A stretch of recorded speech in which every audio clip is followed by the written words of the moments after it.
Okay. How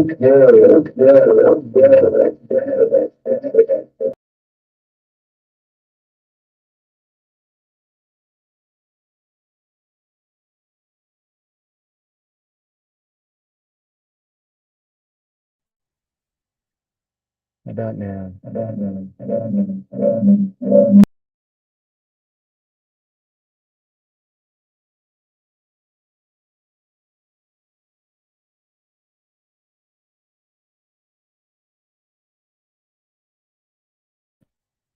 How about now?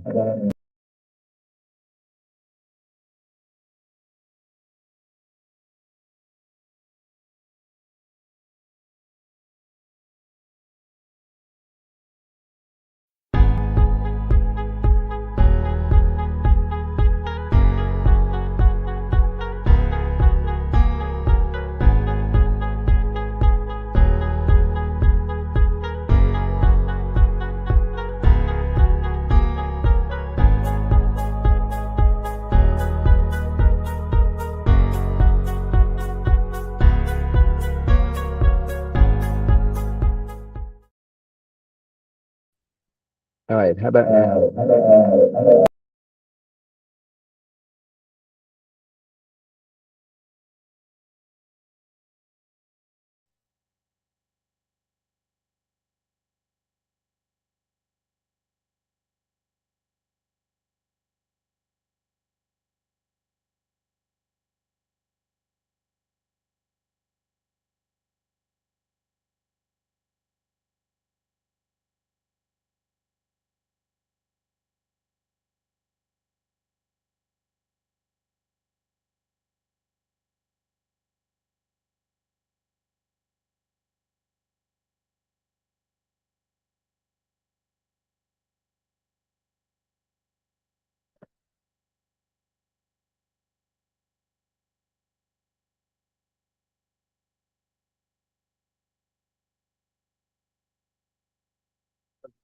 Feedback?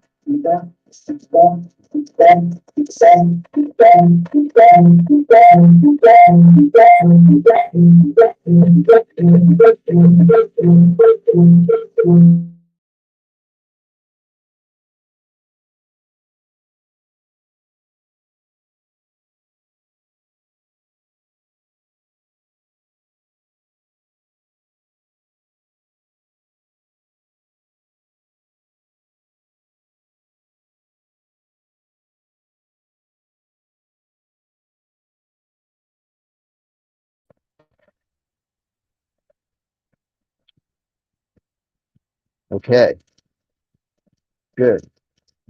All right, we'll figure that out, but it looks like I'm live now. All right, well, technical difficulties. This is what we call the demo monster because this is the first time we've been in person in a very long time. In this space, it has been almost exactly 2 years since we've been live in this space. So let me introduce myself. My name is Micah Silverman, and I work for a company called Sneak. But tonight I'm here as the chapter leader of DevSecCon Virginia, and this is our very first meetup. It's our very first in-person meetup, and for the DevSecCon global community, it's the very first in-person meetup in 2 years. So we're hitting a lot of milestones tonight, and we're probably going to hit a bunch of technical difficulties. So thank you for being patient with us. We're here at Issue Track in Norfolk, Virginia, and I'm very grateful for them hosting us tonight. And so I'm going to have Noel come up and say a couple words before we turn it over to our speaker. Thanks, Micah. Hello, my name is Noel Lucas. I'm the Director of Technology here at IssueTrack. We're a software development company that focuses on a ticketing management system. At the moment, we're currently looking for a content writer. So if that's your bag or you know someone, just reach out to our webpage, www.issuetrack.com. Go to careers and you'll see, just look up content writing. And that's all I got. Thank you, sir. All right, thank you very much. All right, in just a moment, I'm going to turn things over to our speaker tonight, who is Branson Matheson, and he'll introduce himself. We're going to have some fun. And for those of you joining us, bear with me. I'm going off camera for a second, but I'm going to add another fellow to our stream here. And a little bit of feedback. Maybe mute yourself there. Oh, I can mute you, Bryson. Hold on. That's my bad. Oh, you are muted. So just mute your browser tab.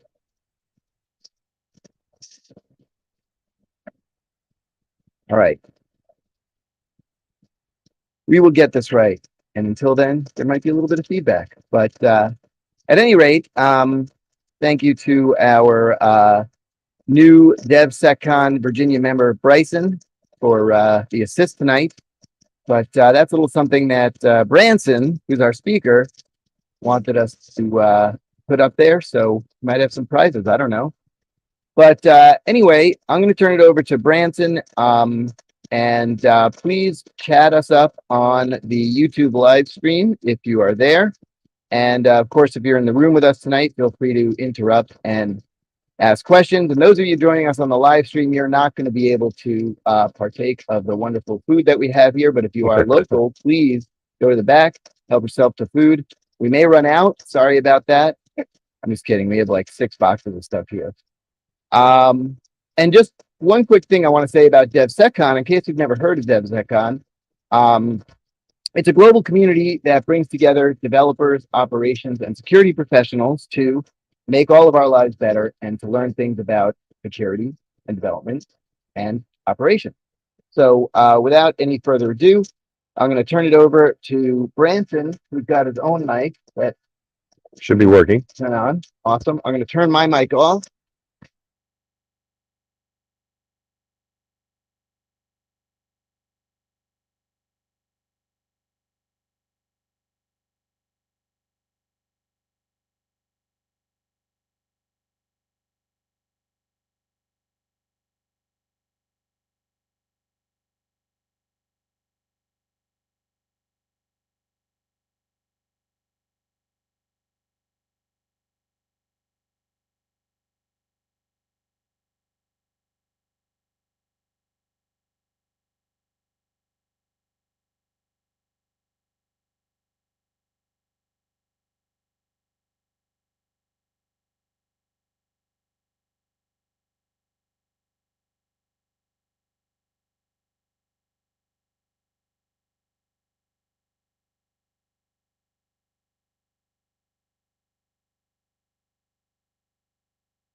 All right, folks. Sorry. Ooh.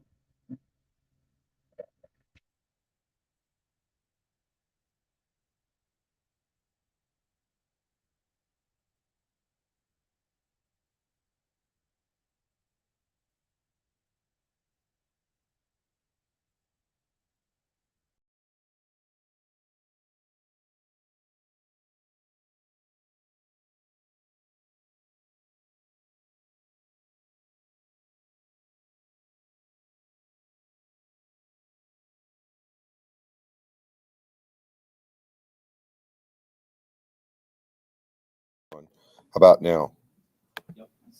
Did that work? Okay, Great. cool. Proceed. So we will go from here. All right. So Let me know when you want me to add your screen in. let me know if you can see it. Hold on. Not yet. There we go. Cool. All right, full circle. So we have audio, we have video. Okay. And I don't know if I'll have audio for my thing, so we'll see how this goes. So this is Hacking Your Mind and Emotions. This is a talk I've given. I was just thinking about it for 10 years. And it's something I have a little bit of passion about, social engineering. Social engineering is the idea that you can use coercion to impact people's emotions and get them to do something you wouldn't ordinarily do. And we're going to explore this in great depth. So a little bit about me. I'm a 30-year veteran of this. I've been doing IT for a long time. I've owned my own company. I've done support. I've worked worldwide. I teach and speak at conferences all over the place. And I love somebody to ask me or tell me that they bet they can't do something, and I go and find a way to do it. That's one of my favorite things to do. So, yeah, so we'll start with this. So what is this presentation about? Well, this presentation is not a magical formula to make somebody give you root. That's not going to happen. We don't do that. It's also not a step-by-step instruction manual for brainwashing. We're not doing that either. It doesn't happen that way. What this presentation is, however, is it's going to show you how people are routinely socially engineered every single day, and how it happens. And I want to raise your social awareness techniques.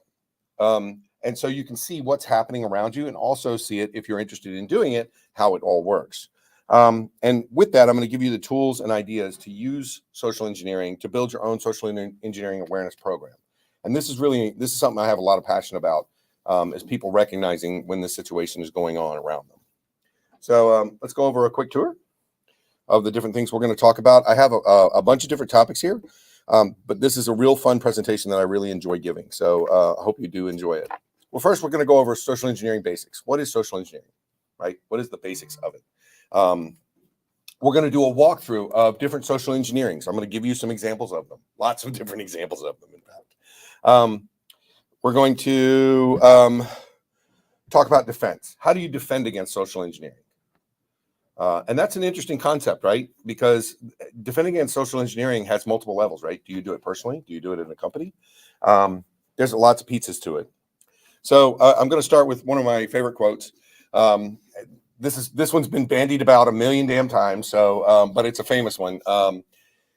And I don't normally read from slides, but I'll read in this case. Thus, what enables a wise sovereign and good general to strike and conquer and achieve things beyond the reach of ordinary men is foreknowledge.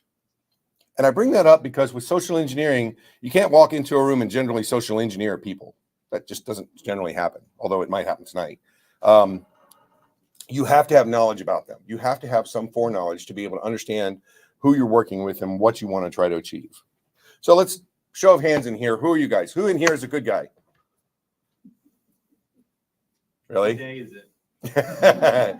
What day is it? Good point. Who's a bad guy? Anybody in here want to stick their hand up on that one? Yep. Well, I got one taker, maybe two. So when you're social engineering, you all have to be the bad guy.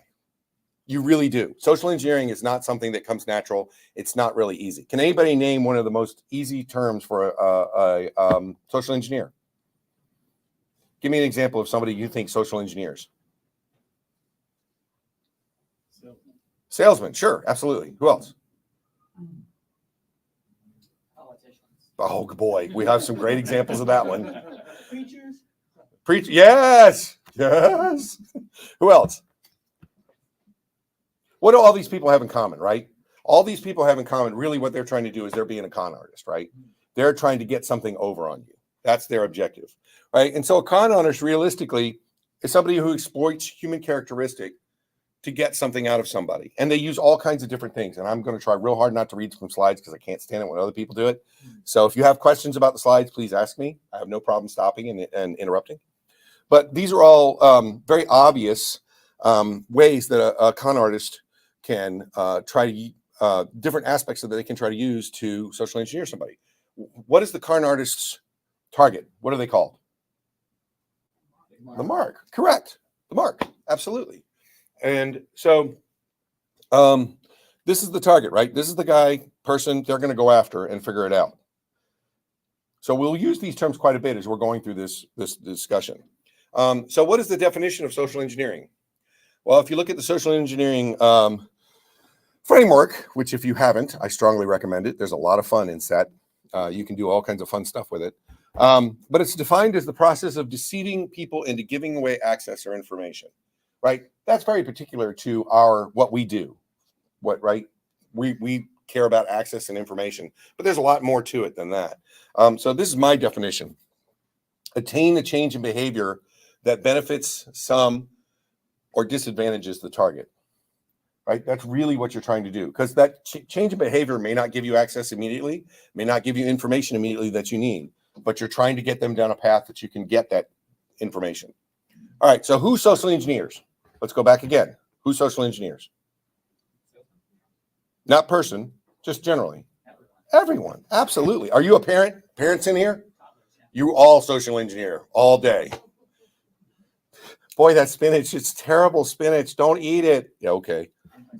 And vice versa, right? Oh, kids will wrap them around your little finger, right? But the interesting thing about social engineering is not everybody can do it maliciously. You can't.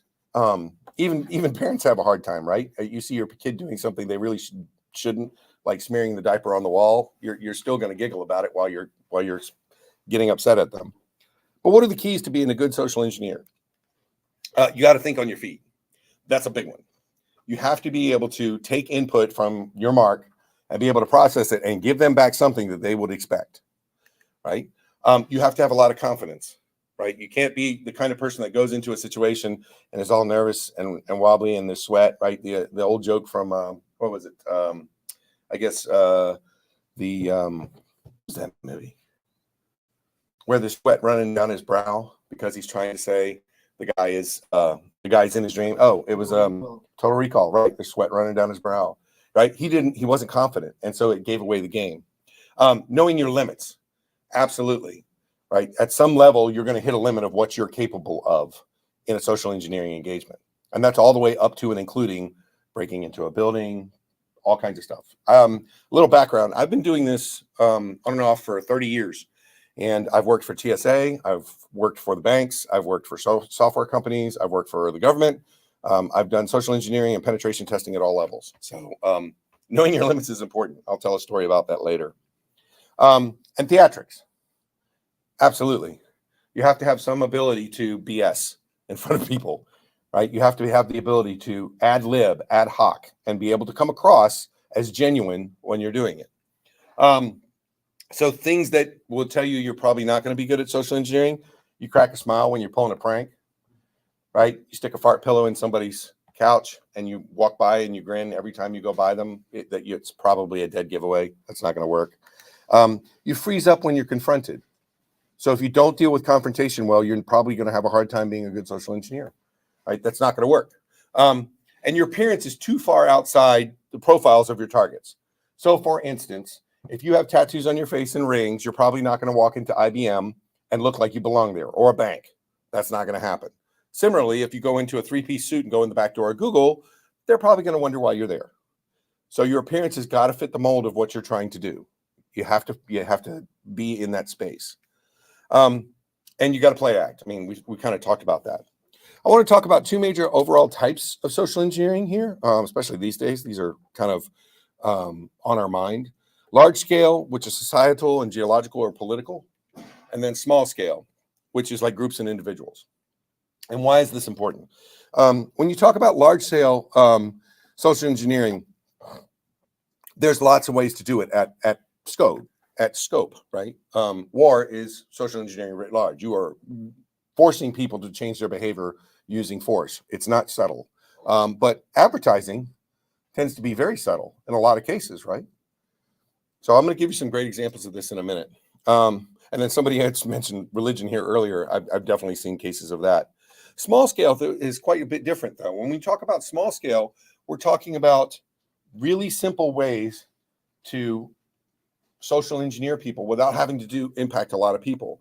And the reason I bring this up is because I believe that if you use the ideas and precepts used in large scale social engineering, they can be as effective at small scales and even more useful, but more targeted, right? When you're dealing with large scale social engineering, your target's very general, your scope's very general, you're thinking in very general terms of how you're going to make that work. But when you're in small scale, and I'll give some examples, you can be a lot more targeted. And generally, when you're working on a small scale and you're using that targeted information, your return on investment is much higher. So what are the basics of social engineering? You have to make your request seem normal, very mundane. It has to exist like it should. You have to have a goal, right? There's a reason you're social engineering. You're not just going to do it just for fun. You got to be able to adapt. And I know I keep beating that dead horse, but there's a reason. You really, really do need to be able to do that. And in a lot of cases, you need to establish a false trust relationship. Does everybody understand what I mean when I say a false trust relationship? In other words, it's the idea that you are somebody that they should trust, but you're really not that person, right? And that happens quite a lot when you're social engineer. In some cases, this is automatic based on the situation. And I'm going to give an example of this. Some cases, it's not. So what are logical trust? What kind of trust do you have to do? Like I said, make things appear as the target expects. Make divergence for the target seem normal. And when I say that, I'll give you an example. So if I am pen testing on the phone and I'm trying to social engineer a group on the phone and I'm having this conversation with them and I start to get the feeling that they're being bamboozled. Anybody remember those little things you turn over and it sounds like a cow or it sounds like a baby? I keep one on my desk. And so if I get the feeling that they're starting to get the feeling that maybe they're being bamboozled, I flip that bad boy over and it makes a baby sound. And I say, oh, crap, the baby has just crapped their diaper. I've got to go. I'll try to call you back in a little bit and hang up. Click. This gives me the opportunity to go back to that mark. If I had just hung up, boom, that's over, right? The door is closed. You're finished. But if I give them a rational reason why I needed to be off the phone at that moment or needed to walk away at that moment, then I have the option to go back. And it works. Well, and people are more likely to be more trustful. Right. If it's especially in a situation where they will feel empathy. A parent is those are some easy targets, and I'll give you some. Oh, herd mentality. This is one of my favorites. So this is where we're going to test the audio. What is herd mentality? Anybody? You move with the group. So let's see if this works. Oop, it's working. All right, thanks for coming out, everybody. For today's mission, all 80 of us are going to go into the store Best Buy wearing blue polo shirts and khaki pants. We're going to enter the store one by one. When you get inside, don't say that you work there, but if a customer asks you for help and you can help them out, then do it. If an employee asks you what's going on, just say that you don't know anyone else and it's just a coincidence that you're wearing their exact same store uniform.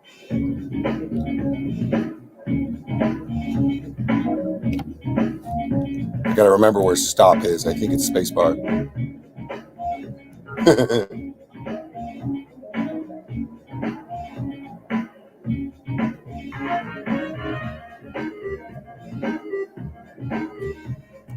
Ah, crap. It didn't stop. What was that person doing right there at the end? He was fixing stuff on the shelf. It made him look like he belonged there. In a frame a little bit further on, he's actually helping one of the customers.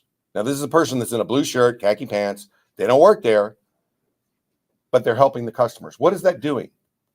It's building that trust relationship. Why is the trust automatic? Because they're in the uniform, right? These are really good ways. I have a Xerox uniform with a hat and a badge, and the badge has a phone number on the back of it, a 1-800 number. It says, to validate this person's identity, call this 1-800 number. That 1-800 number goes to my wife, who answers it, Xerox support, can I help you? And she validates who I am. But it's little things like that that you can build trust with and get them to. Why would I have a Xerox uniform and do that? In pen testing, especially banks, a lot of Xerox copiers now are connected to what? The network. So if I go in behind there and I stick a little Raspberry Pi on that little network and go outside, I can connect over the Wi-Fi and get in their network. It's a very simple pen test. It's a very easy way to break in. So Like I said, make things as the mark appears or expects, right? They expect a Xerox person to be in a uniform, have a bag, have parts. I've definitely walked in with parts and said, oh, your copier called us and said, these parts need to be put in the copier. If you could just take me to it. And 9 times out of 10, they'll take you and walk away. They'll just let you do whatever you need to do. Make divergence seem normal. I gave you an example of that a second ago. Situational location based. Again, I think Best Buy is a great example of that one. What if how many people have been to a place where they now have, like, if you go to, I think, what is it, County Grill and some of the other places, they do the order right at the table on a little pad, and then they print your receipt right there on their belt. What if somebody was standing in Best Buy with one of those and you wanted to purchase something and they said, sure, I'll take your credit card, swipe. Would you question it?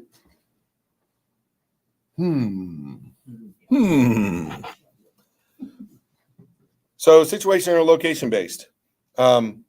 Make it seem normal. I haven't checked yet. Did anybody text to this? Yep. What could I do with a bunch of system administrators' cell phones?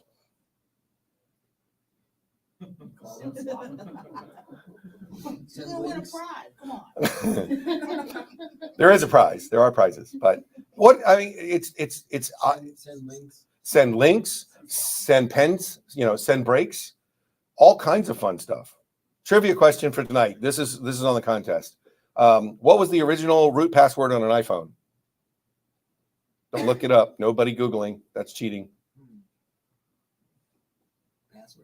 No. It was the word Alpine. Oh, I remember that. Yeah. And how was it used? Originally, when you hacked your iPhone, you could have 2 modes, right? When you would run the Gloff crack or whatever you're cracking your phone with, you'd get 2 modes. You'd get cracked mode, and you get hacker mode. And everybody would choose hacker mode because they were cool. And you know what hacker mode did? It turned on port 22.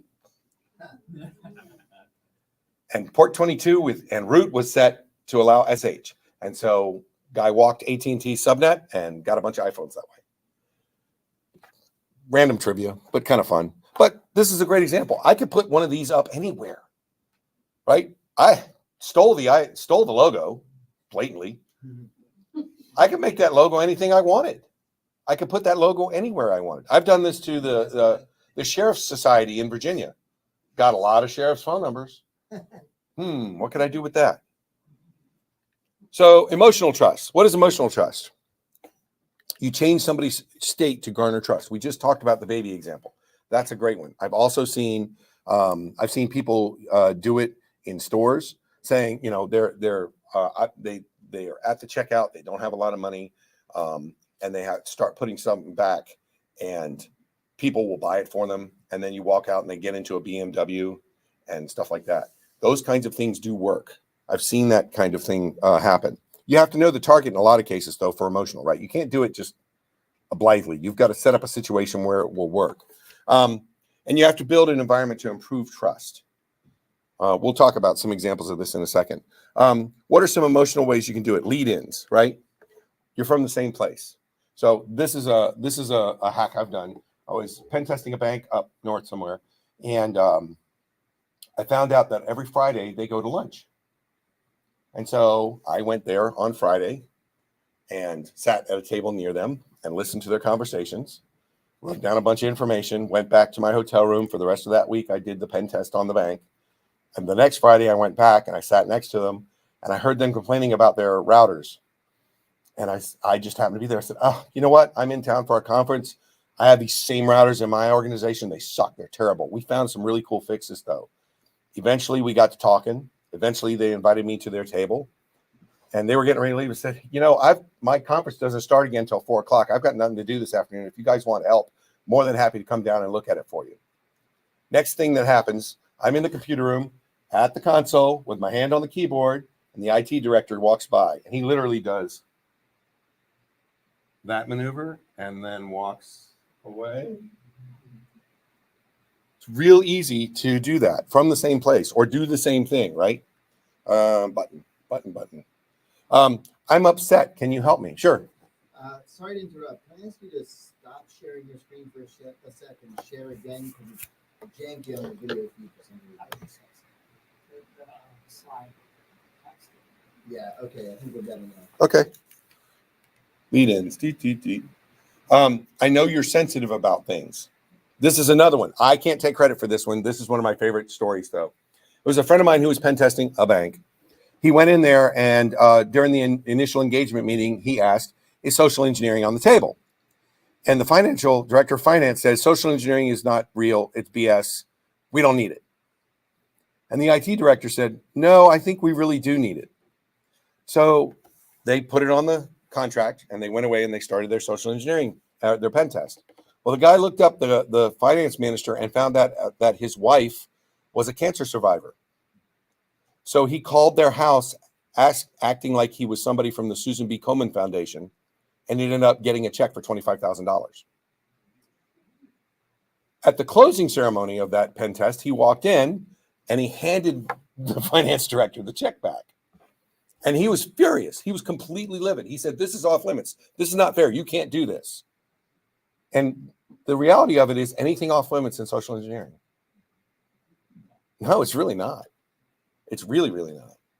So what are some of these things? These I'm not going to read off. There's a whole bunch of them here. Lots of human-based methods to do it. Time-based pressure is a fun one. That one's used as a trope in movies a lot. Desire to be helpful. I gave you my identification. I've talked about that a little bit. Perceived benefit. Another famous one is desire. Let's see if you guys get this right. This is a test. How many times does the white team pass the rubber band ball? Make sure you count. Go.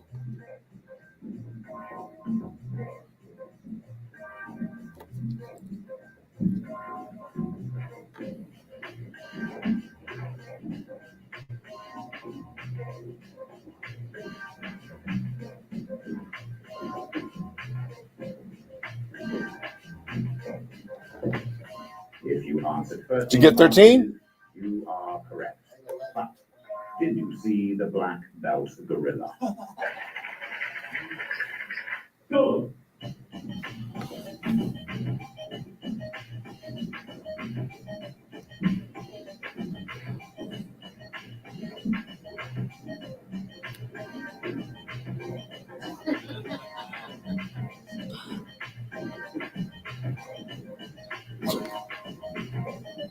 How'd you miss him? You're too busy counting, right? So let me give you another sample. So I want everybody in this room to think about three simple shapes, or two simple shapes. Do two simple shapes. Don't do a square because that's too easy, but just do two simple shapes, maybe one inside the other. However you want to think about it, but just do two simple shapes. Just do one inside the other.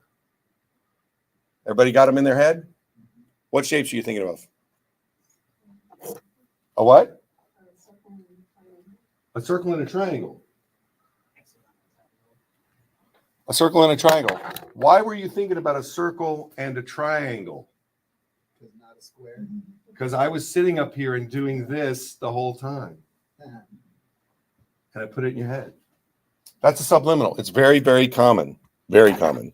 Advertising, they use that a lot, right? So what other ways can you do it? There's computer-based, right? We all know what smishing is, vishing, spear phishing, whaling, social media, baiting. Anybody ever know what baiting is? Anybody ever seen examples of baiting? That's becoming more popular again. I don't know why.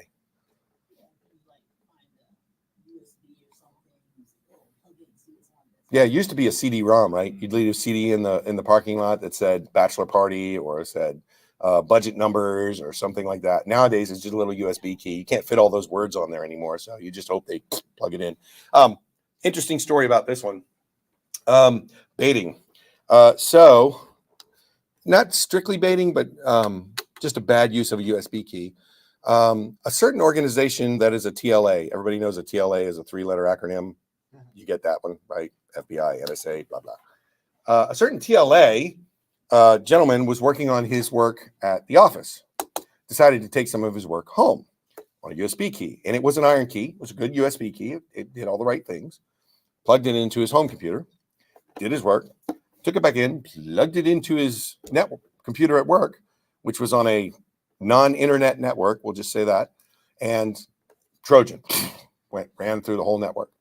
Turns out his son had been surfing porn on his home network, had owned the home network machine, and that had transferred to the thing. We've gotten to the point where, not this company, not Cisco, but the company I was before, we hot glued all the USB ports just because we had this problem enough.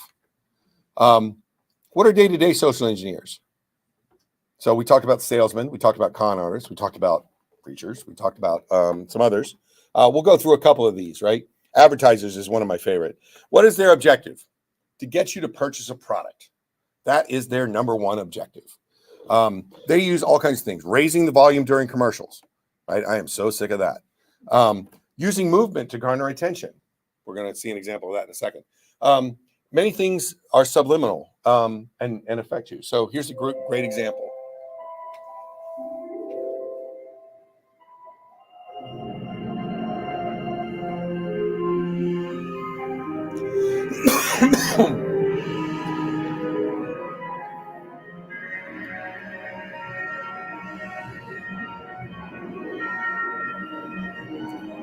Watch the fireflies.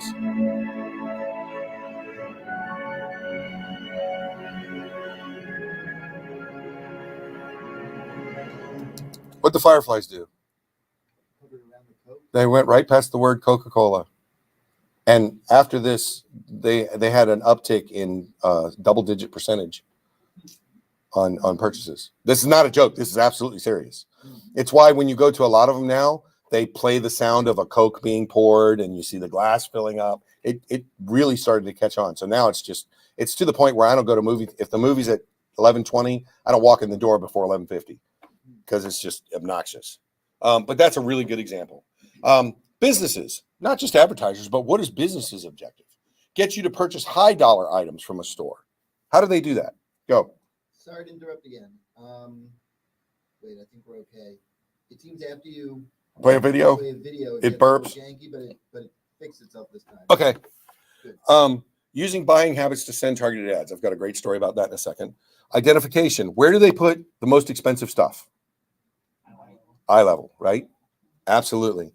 Here's another one. So monitoring and manipulating shopping patterns in stores. Hot Topic was busted for this not too long ago. So was Spencer's. They have cameras in the stores that look down on your head and can track you as you're going around the store and see where you stop and see what you look at. It also tracks you all the way to the register. And then what do you do when you get to the register? You buy something and you plug in what? Credit card. Now they've tagged your buying habits to your purchase. True story. Another even worse true story. You can look this one up. I like to tell this one to the kids when I teach this one in high school. So a guy who was an IT guy shopped at Target often, and he got the flyers in the mail from Target. Now, I don't know if you guys know this, but the Costco and the Target and most of these flyers, they are printed for you. They are not printed for everybody. Each one of them is very targeted these days. So he got one at his house and he opened it up and it had Enfamil and Pampers and this, that, and the other. And being who he was, he called up and he said, hey, I think you've got the wrong guy. We don't have any babies anymore. And they said, oh, well, we looked at your credit card history and your purchase habits, and it looks like somebody in your house is pregnant. That's how he found out his 16-year-old daughter was pregnant. And that is a true story. So you have to be careful with what information you share. What's another way that they tie your purchasing habits? How about this one? Loyalty cards, right? Those are pretty common. So these are all ways to get information. And again, this is the art of war, right? They are trying to get that information so they can use it against you to social engineer you to buy things. And it's interesting because I always find myself, they've stopped doing it because probably enough of us have ripped them off. But you guys remember when they used to have the ads on the gas pump handles that you had to look at as you put them in the tank? And then a lot of places don't no more. Huh? Yeah, I go to Wawa. Sheets, much better than Wawa. Oh, I agree. Car salesman, what's their job? Okay, Everything else comes with it. that's right. Buy that car today. Why today? Because you have a limited time offer to act on some sort of incentive. Better than that. That's true, but better than that. He said you have a limited time offer. True, but what else? Statistically, you have a 94% chance of buying a car if you buy it the same day that you're on the lot. Once you come off that lot, the chance of you buying a car on that lot drops precipitously. So they really want you to buy that car today. How do they do that? What methods do they use? Turning. Very common, right? They'll transfer you to another sales guy if they can tell that it's just not working. Speak to their manager. There it is. And then I don't know how many of you are aware of this, but word tracks. You guys know what a word track is? A word track is like, you ever do those adventures where you go to page 12 if you're going to go in through the door, go to page 34 if you're going to jump down the hole, right? Choose your own adventure. They have those car salesmen do, and they have a whole set of them. So they'll walk up to you and say, "Hi, how are you today?" Just to establish, "Oh, I'm fine." And I'll be like, "I am not buying a car today." "Okay, that's fine. What can I help you with?" That's their next line. And if I say, "Well, I'm interested in this," they'll say, "Okay, can I help you find one of those?" They have a whole track, and it's all practiced. My son was a car salesman for a while, my brother rather. And so what's the whole time that they're trying to do here, right? When you work with a car salesman, what is he trying to become? You. No better. Your best friend, right? He's trying to make a connection. He is absolutely trying to connect to you because emotionally, if he's your friend, you don't want to disappoint him. You don't want to let him down. So something to think about. Well, who are some of the best social engineers? This is one of my favorites. Anybody? Huh? Toddlers. Well, yeah, toddlers can be. Avon ladies. How about these guys? So let me prefix the rest of this conversation is I am not anti-officer, cop, anything. I'm very pro. But my brother's a lawyer. I've dabbled in it. The way they operate is they have an objective. Let's see how that works. Kids going to the concert? Yes, sir.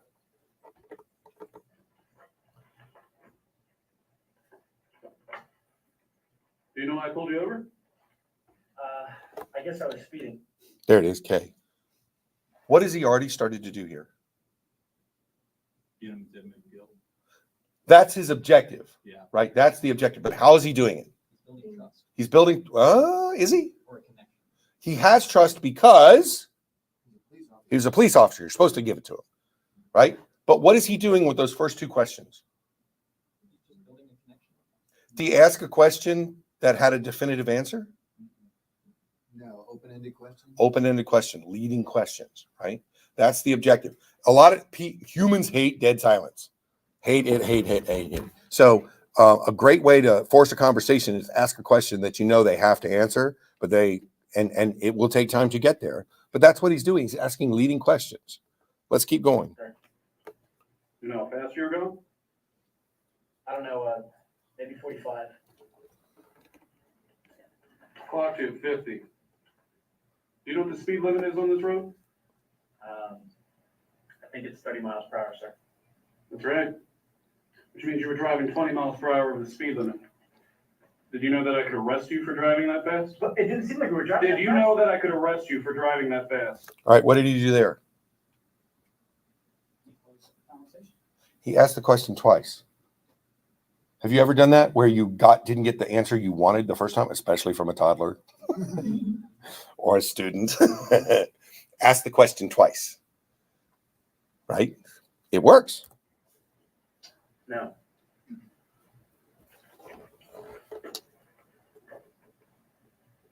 You have any alcohol or illegal drugs in this car? No, sir.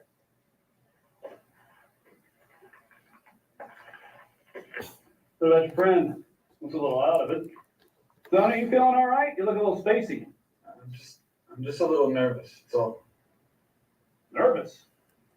Well, you shouldn't be nervous unless you have something to hide, right? Ooh. What's that? Huh? It is a leading question, but what else is it? It's a question that has only one answer, and he's looking for that answer, right? He's driving towards a goal. And this is all training. Again, I have nothing against the officers, and I think they have to do their job, but you have rights. Does this break anybody's rights? No. But you have to understand what he's doing and why he's doing it. And that's why, yes, I did do this one in front of the Virginia Sheriff's Association. It was fun. Son, is there anything you want to tell me? All right, everyone step out of the car, please.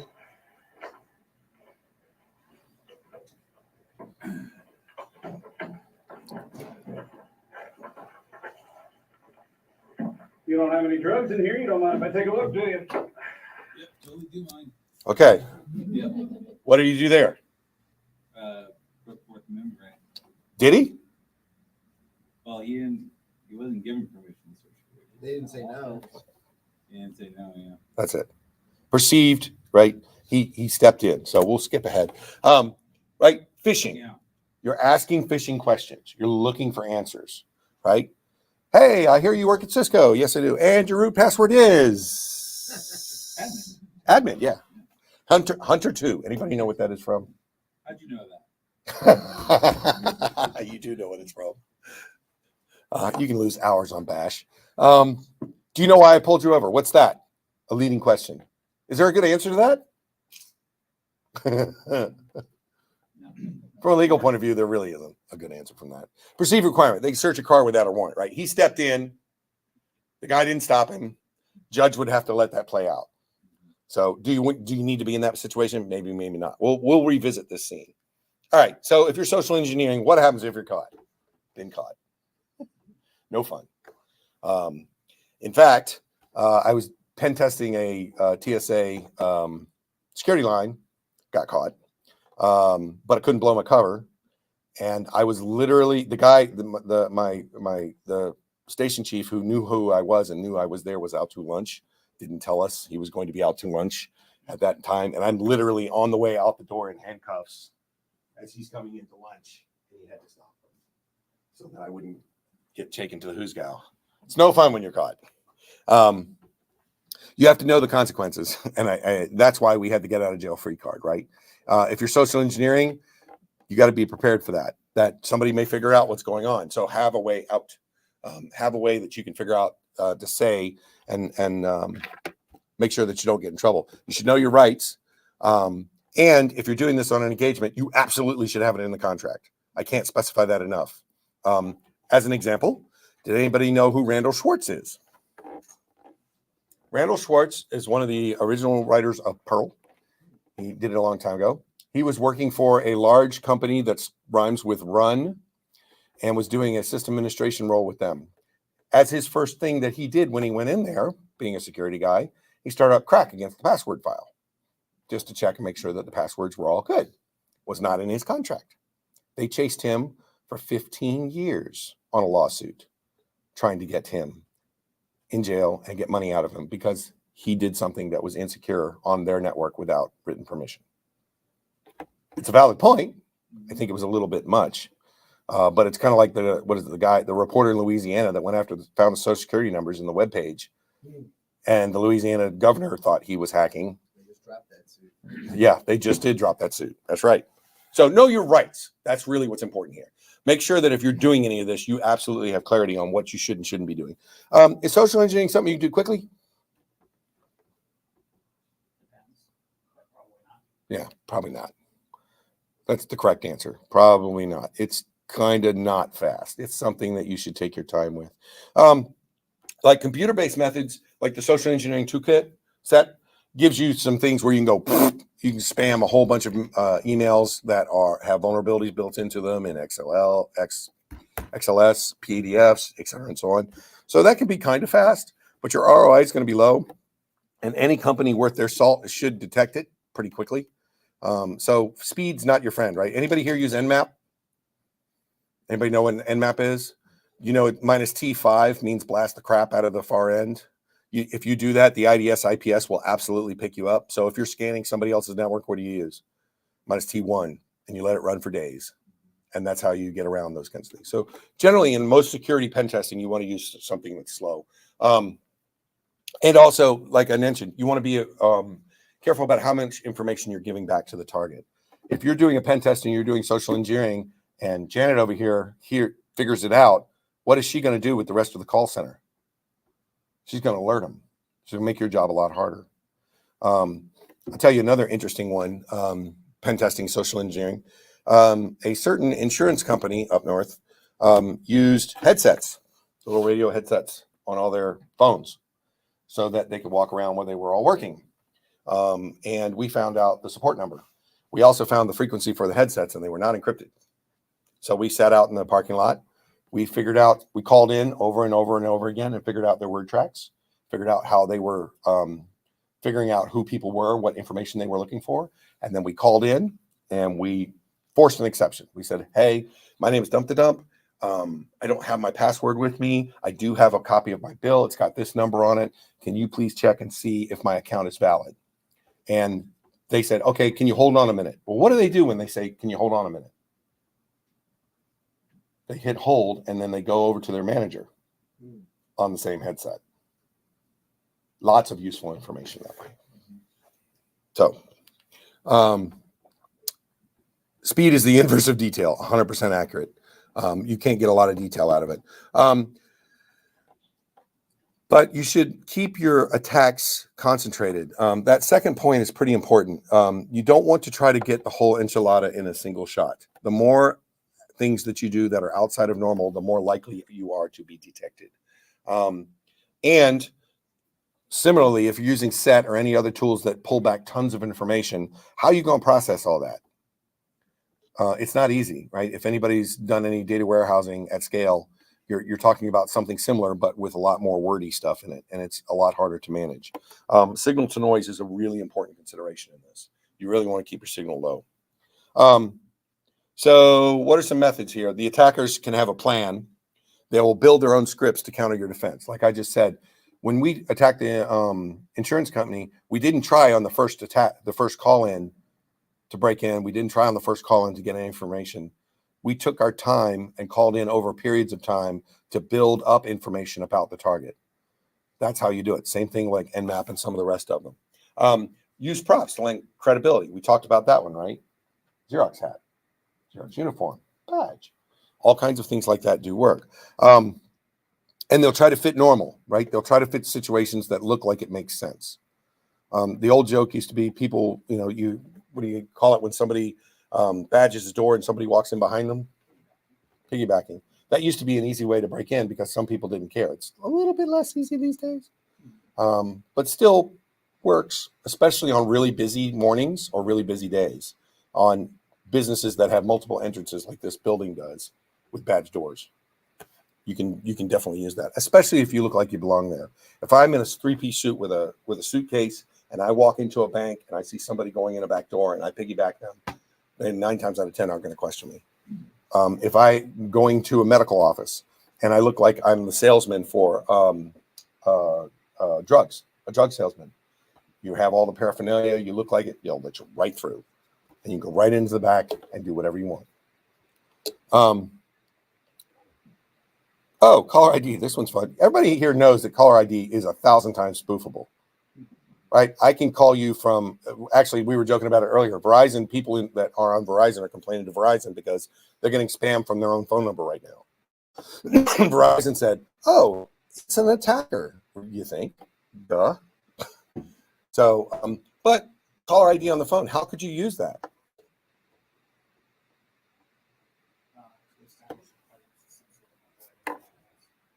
The IRS, sure. What else? Somebody said something else. I said I tend to be a bank. Tend to be a bank? Here's one that's local, near and dear to here. Everybody knows what phishing is? Phishing is when you hack a voicemail system or a IVR. There's a fairly famous open source IVR, I'm not going to name it, that had a back door that was built in. And I was involved in this one. A company locally who we supported, we did not install that tool, but we did end up uninstalling that tool, got hacked. And when they got hacked, their 800 numbers were redirected to a call center out of state. They then turned around and used our area code and prefix numbers, just like they did in war games, and they spammed the SMS numbers, and they said, "This is bank dump-de-dump. Your account has been compromised. Please call this 1-800 number to verify your account." And it worked a lot. There was another one that happened here that happened because of military insurance. They did the exact same thing. They spammed the area saying, "Your insurance information has been compromised. Please call the U.S. Navy insurance office at this phone number." And also got a whole bunch. We were involved with Secret Service for that one because of the money. It was interesting. U.S. mail. Anybody ever getting a piece of mail that goes way out of its way to look like you really should open it, and it's official, and it's red because it's a bill that you haven't paid in 7 years, and you better pay it, or your house is going to catch on fire, right? Or it looks like a check. Sure. Right. How easy is it to make those? Super easy, right? And everybody thinks the U.S. mail, if you get it in the mail, it must be important, especially if it looks like it should be. And it's really easy to spam something. It doesn't have to look like it comes from, let me do this way. I belong to a credit union. This credit union I've railed with for years, and I've done work for them because they sell our information to insurance companies, and then the insurance companies send us insurance offers with the bank's logo, which infuriates me. So how hard would it be for me as an attacker to send an email, snail mail to you with a bank logo, making it look official with wrong 1-800 numbers in it? Very, very easy, right? It's also mail fraud at that point. So you can be careful with that one. Phone interaction. They'll use an anonymized phone number. Where's a really quick, fast way to get an anonymized phone number? Google Voice. What number do you think you texted? Google Voice. I did not give you a number that I cared about. Look, as for normal information to look like the pattern. Again, when we called the insurance company, we figured out what their word tracks and what they were looking for, so we knew what to ask. We knew how to interact with them. We also listened in on some of their other calls, so that helped. Exit with grace. We talked about the baby. It works. And have an out that seems plausible. There are other outs. The baby one is really easy. I've also spilled something on myself, quote unquote. I've also had, there'll be some examples here in a minute. For physical, you have to look the part, act the part. Novel, affable. Everybody know what affable means? Likeable. Yeah. Can you social engineer if you're not a nice person to the other person? No, you can't, right? What's the salesman trying to do? Be your friend, right? You have to be affable. Empathetic. Verbal interactions. So this is great. Social engineers will turn the conversation away from the point, especially if they feel like somebody's trying to figure them out, right? They'll pivot. Anybody heard that term, pivot? Car salesmen are famous for it. They'll pivot you away from, can I see the Carfax? Well, hold on, I'll go get the sheets I have on it, and they'll give you something that's not a Carfax. Can I see the original invoice, which you are legally required to give them? Oh, hold on, let me go get the Carfax. I'll give you that. They do that. They'll pivot away from it. Leading open-ended questions, we saw examples of that. Dangling sentences, I've given examples of that one. So politicians, we talked about that one. This is one of my favorite examples. Here goes the video. Maybe? There it goes. There's one thing that you can be, pretty certain of when Governor Scott, this guy makes himself available to the media. Much to this point, he's not going to answer those questions. Not many of them, but it's quite certain he's going to have Frank Panthers going to show you out. This was just part of the game, part of the governor's plan. Should it be part of the game?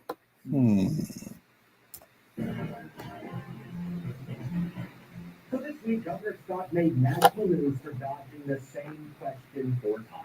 Did you really think that all of those deputies were off duty? I'm very proud that last week, chief endorsing. The officers say they were misled into joining his campaign rally in violation of state law, but the governor would not address it. So did you think it was a problem to have on-duty law enforcement there? I'm very appreciative of both their support and those that come to my events. You didn't answer the question. Should there be discipline? Look, I'm appreciative of everybody comes to my events. This is big news to the national media, but we see this a lot. So do you think it's okay for them to be there on duty?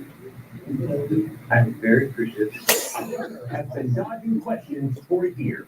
Why would he make that up? What? So are you getting your test? Have a great day. Will you call this? Anyway, you get the idea. And I'm not picking on one politician, although I think he's a snake. Yeah, God, he looks like Snape. He does. Yeah, all politicians do. This is not unique for any politician, but some of them are not nuanced about it. They just do it and somehow get away with it. So let's walk through a social engineering attack. What's the first thing you got to do? Figure out your target, right? You got to do some recon. We'll talk about different ways to do that. And build and plan your attack. So we do this. We actually sit down and we whiteboard it out. Perform the attack, right? Go get your information or start your information, and then do what? Wash, rinse, and repeat. Do it again, and do it again, and do it again, and do it again. Why do you do it again and again and again? Because, first of all, as you're building that trust, you'll have more access to information. Second of all, as you have more knowledge, you'll have more capability to get information. So let's talk about it. Choosing a target. How do you choose a target? It's the same as a network penetration, right? Going after low-hanging fruit. You're not going to get the root password on day one. That's not going to happen. Unless they put it in the banner, like a certain bank did. I'm not going to mention names. But you want to go for the low-hanging fruit that gives you the best reward. Here's the thing. If you're social engineering, you may not know what that is in the outset. You may be digging and eventually hit the golden nugget and not be looking for it. So that happens actually, I'd say over half the time, is somebody will drop something you didn't expect them to drop, and suddenly you have an open door that you didn't know you had. Groups versus individuals. When you're targeting a group, you want to research the group like as much as you can. And this is where I did for that first one, right? I went and sat near them while they were at lunch. I listened to the things they complained about. I listened to the things they talked about. That helped me actually start the penetration test, and it gave me enough information that when I went back, I was prepared to talk about their particular router, their particular version of the problem, their different issues around it, the patches that had come out. I had all that knowledge in my head because I had researched it. So I was ready to go. Likely to get a lot more with a group, you're going to get a lot more responses, right? A whole lot more responses. You get a lot more data. But the signal to noise is going to be much higher when you're dealing with a group, especially if it's a large group. The other problem with the group is you have to worry about if they're sharing information internally that you don't know about, and suddenly you're going to be outed. But the nice thing about doing a group is as you're doing it, you can start to get those nuggets of information, right? How many people are in an organization where the hierarchy as it's written on the org chart doesn't really define who the really important people are, right? That happens a lot. And so getting to those important people, sometimes you have to look beyond the org chart, and this is a good way to do it. So when you start targeting the individual, you have to do more research, right? This is what the guy did for the check with the Susan B. Komen Foundation. He did the research and found out, and he went obliquely, right? Anybody heard the term thinking outside of the box? That's really, really useful when you're dealing with social engineering. It's more difficult. The surface is a lot smaller, right? You're dealing with one person. So you're not going to have as many openings, and it may constrain your ability to actually perform the social engineering because maybe you don't fit the model, right? Maybe they're into heavy metal and rings in their nose and this, that, and the other, and you're not, or vice versa. So you can go for more specific information for sure. And generally when you get to an individual, if you can build that rapport, if you can build that support, you definitely get a much better end result, much better goal. And again, for social engineering, if you're doing this as part of your job or you're defending against this, when this engagement is over, how is that person going to feel? Yeah. So just something to think about. What's passive research you can do? Lots more physical stuff, right? Anybody here use Maltego? Maltego is an open source tool. There's also a paid version. And what you can do is put a piece of information in there, and then it goes and hits a bunch of databases and collates the data and organizes it. Right. That's exactly what it is. It's very good. I've used this a lot. What's one of the best tools that's out there for doing research on somebody? Better. Yeah, absolutely. Oops, wrong button. Google. If you haven't Googled, you should.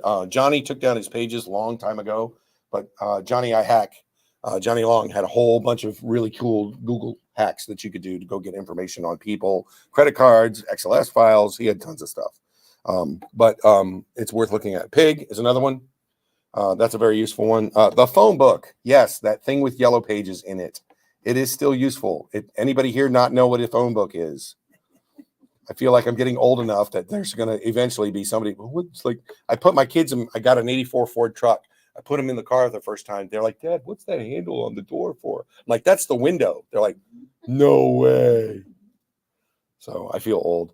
Other public info, right? Pamphlets, location, the building. I just saw out there's a directory app right on this building.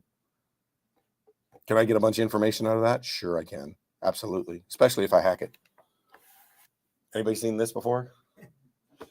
Funny story. So the very first time I did something with security, it got me into it. When I was in college, I worked for the ODU Police Department, Old Dominion University. And I did some software for them and really enjoyed the work there. They were involved in students making fake IDs. And what the students were doing is they were going to the Hampton DMV, that is now no longer there. They were going into the dumpster. And for those of you old enough to remember the 3-part licenses where you had the card and then you had the trifold in the back, they were getting the trifold sheets out of the dumpster. And then they were printing them on their own printer.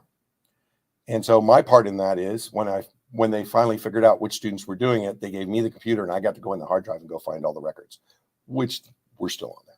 So we knew every student that had made an ID. But dumpster diving does work. It's a real thing. Visiting, absolutely. What else can you get when you visit a location?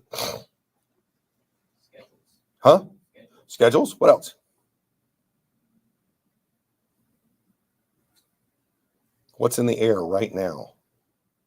Wi-Fi. Wi-Fi. Absolutely. Absolutely. What else is in the air? Headsets, right? We picked that out with a signal, with not SIGGEN. What am I talking about? A spectrum analyzer, right? There's all kinds of interesting information you get. What else can you get? Access protocols. You can see how they access the building, what they use, the different ways they do work. When I worked at a large government installation that shoots rockets, one of the doors that we had, I worked in the hardware maintenance group, and all the doors were badged, right? You couldn't get in the door. But if we took a piece of paper or a folder and we warmed it up like this and shoved it under the door, it would trip the sensor and we'd go through the door. What's another way to do that? Take a can of Aeroduster, you turn it over, you put the tube through the door and you shoot it. Temperature drops, door opens. Yes, that works. So all those kinds of things. So if you're visiting a location, you can start to eyeball some of those stuff, right? Look on the locks. Is it a shillage lock? Oh, please, let it be one. I can pick that pretty quick, right? All kinds of information you can get. This is the lockpicking lore. Oh. Today, I teach lockpicking. I didn't bring them. I should have, but I teach lockpicking in hacking conferences too. Low level. I am not tool, and I know a lot of the really good lockpickers, and they humble me mightily. Facebook Pwn, if you've never seen it, it's a little dated now, but it's a cool tool. What it does is you point it at a target, it gets that person's information. It creates an account that looks just like them, except a little misspelled, and then sends friend requests. And you get access to people's Facebook. Works pretty well. Creepy does the same thing with Twitter. Been around. I was kind of joking about this with my wife. I was like, I wonder how many people are going to recognize that. Right? These days, Instagram, Snap, that's what all the kids use, and what I have to deal with. So you build your profile. So identify the goals. This is what you'll get off the early information. Review and for common points. Look for discrepancies. Look for things that don't make sense. Look for things that make you go, oh, but why? Because usually that's a great lead in. That's a great way to get into an organization, is ask them a question that they would automatically want to answer because, oh, well, it's this way because of this, right? That's a great lead in. Key phrases. Certain models of routers, certain types of networking. If they use Wi-Fi instead of Wi-Fi, which a lot of people in Europe do, use the same terminology. Little things like that make a difference. They help you establish that trust. Organize it, and then plan your attack, right? Entry points and conversation starters. Word track them the other way around. So now you write down your conversation starters. What do politicians call that? Nope. Talking points, right? That's exactly what they do, is they create talking points. Identify tiers and individuals. We talked about that a minute ago. Maybe the person you're looking for is not really in the org chart the way he should be or they should be. Go for the low-hanging fruit. Absolutely. Go for the easy stuff first. Don't try for the hard stuff. KISS. Everybody know what that one is? Stupid. I'm the stupid one. And then evaluate your impact on the target when you do it. You should do this before you do your social engineering attack so you know what to expect and you can kind of plan for it. And you should do it afterwards to see collectively what you thought your impact was at this point. Did they sniff you out? Do they have an idea that you're trying to break in? Because if they do, maybe you plan your attack a little differently next time. Maybe you don't hit those same people. Maybe you come from a different vector. You look at different ways to approach it. So perform your attack, right? Keep good logs. Can't stress that enough. The attacker will. They'll record all the conversations. They'll write down everything they're doing, just like you would do if you were doing forensics on an attack, right? You do the same exact thing in the other direction. Recording. I have to say this only because it's important. Virginia has how many party law? Does anybody know? 2-party law. Or I'm sorry, no, Virginia's 1-party law. Virginia's 1, meaning that only one person has to be aware that a conversation is being recorded. In Maryland, it is a 2-person law. So everybody has to be involved. Why is that important? A guy who was speeding, hauling ass, on his motorcycle had a, what do you call those? GoPro on his helmet.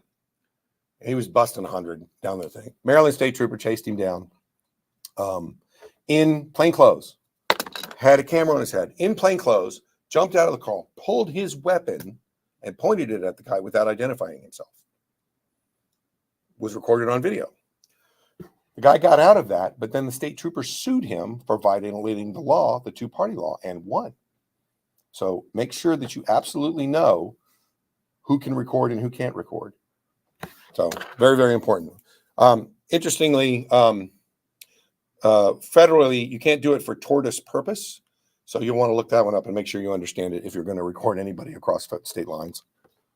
Watch, rinse, and repeat. Absolutely. Absolutely. Notate your data, expand your profile, expand your plan, go back for more. This happens repeatedly until you get to the data you're looking for.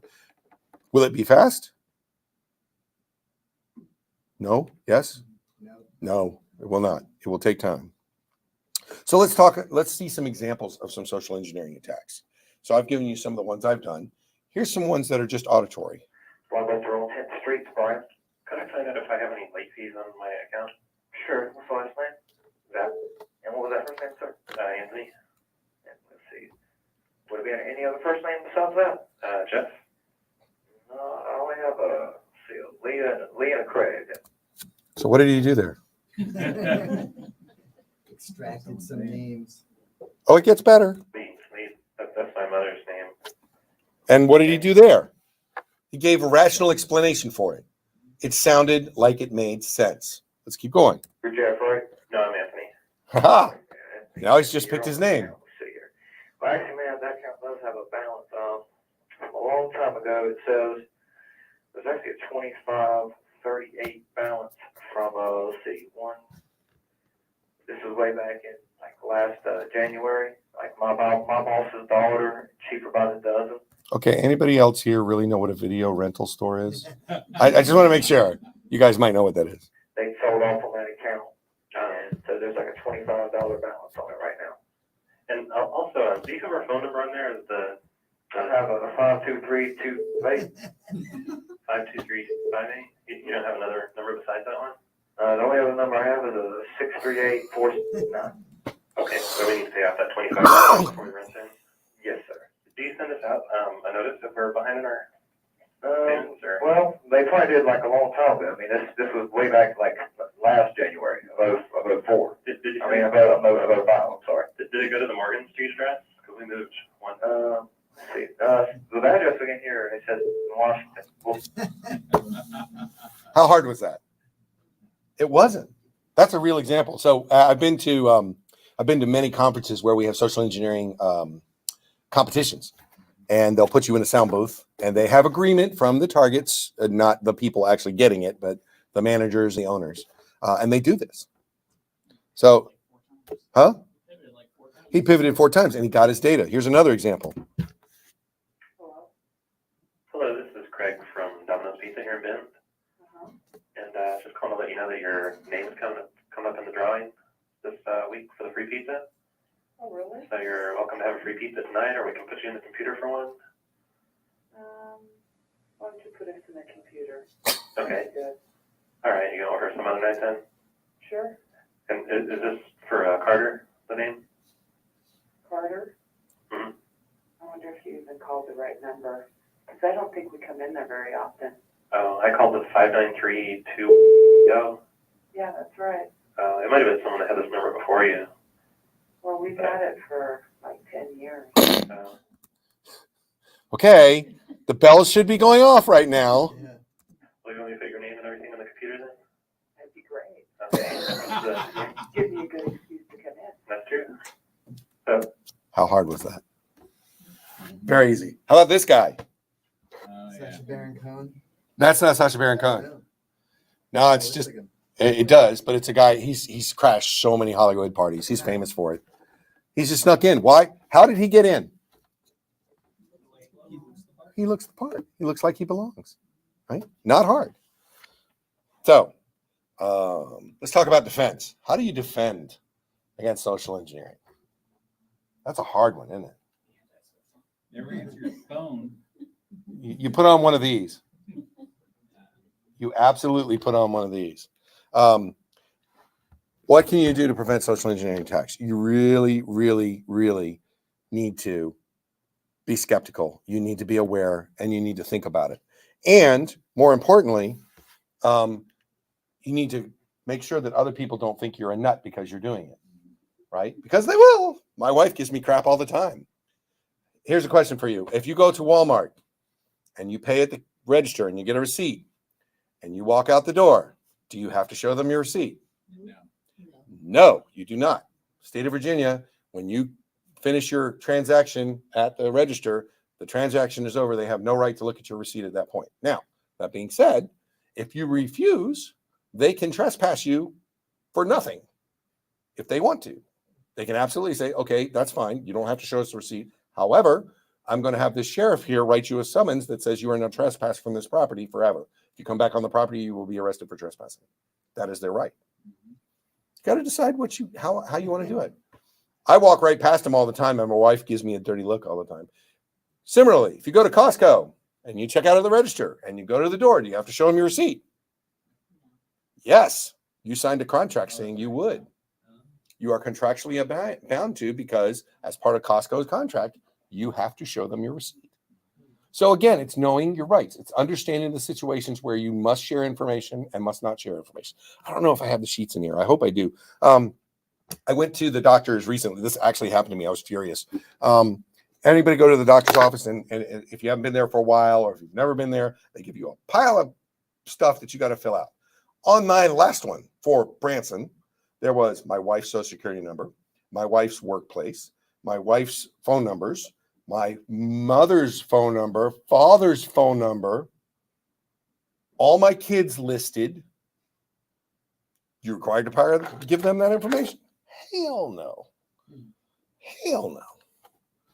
So yes, on the tinfoil hat. When I teach a longer class, so I teach hacking for system administrators, like a whole class, 8-hour class on it. I have my students make tinfoil hats, and then whoever makes the best hat wins a prize. It's always fun. So you really want to start to recognize, you need to think differently. You need to evaluate information requests. Exactly what I just said. Do they need my wife's social? No. Why are they asking for it? Anybody know? Creditors. Because if they get that, they can go pull her information and then chase me down that way. Right? So actually, these days, I have to fight with a lot of doctor's offices. You go in the doctor's office, they're like, can we have your cell phone number? I'm like, no. Like, but we need it so we can text you when you have an appointment. I said, no, you don't. You can tell me where my appointment is and I'll be here. I don't want to text. Well, we have to put something in the thing. And I said, well, here's the switchboard for the White House. You can put that phone number in there. And that's what I usually give them. I also use that other number that you might have seen earlier. But it's seriously, thinking critically is your best defense. It truly, truly is your best defense. So from a business point of view, and we all work for businesses, right?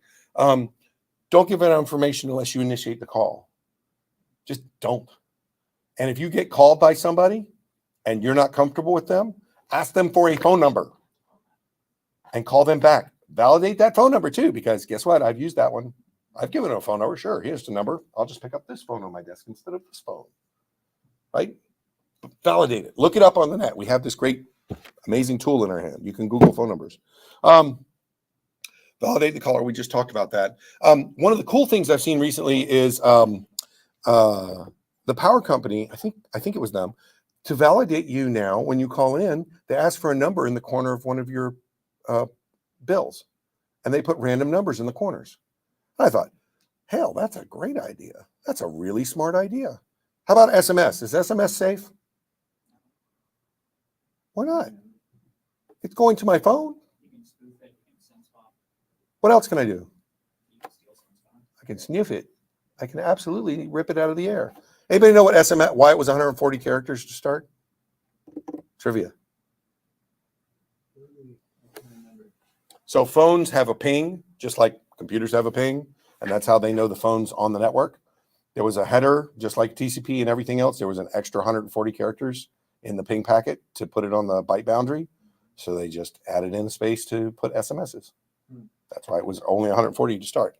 Get the number from a separate source. Absolutely. Not a mail that looks like it should be correct, right? If you have any questions about it, you should definitely ask. Anybody get calls from Microsoft support? No. You never got a call from Microsoft support saying your computer is hacking their network? Do you know what I have? I usually keep it just handy.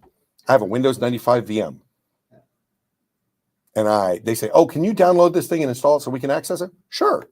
Log right into that Windows 95 VM I have on my VMware. And I sit there and I mess with them for as long as I can keep them on the phone. Because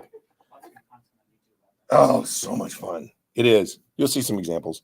Ask for a callback number. We talked about that. What can you do for people? Validate a person's credentials, not off the numbers on their credentials. I gave you an example where that's a bad idea, right?